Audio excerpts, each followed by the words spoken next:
to buy Sol Graph token. This token came under the symbol of GRPH. So before we start, this is not financial advice.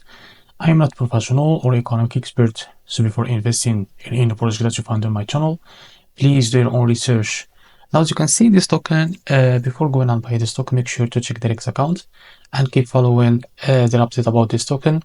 And remember to check the CEO account. Just click on it. As you can see, this is the CEO of this token. So this token, as you can see, it's available on the screen. If you don't have an account on it, just go and create one. This token, the liquidity that has are locked by 99%. That's mean your investment in the safe place. Now, to be able to buy this token, just copy the token address from here. And remember, this token came under the Solana network. Now go and open your Phantom wallet, click on swap, make sure you have enough Solana on your wallet. Now click here and paste the token address. As you can see, this is it. Just click on it. Now here type how much you want to buy. Wait a few seconds. As you can see, this is our token. This is how much you will receive.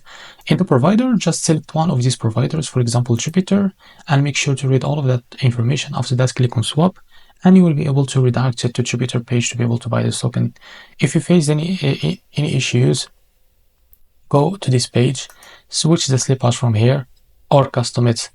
So after that, you will be able to token without any issue. So this is how to buy the Sol Graph token. If you find this very helpful, please like and subscribe. See you in the next video.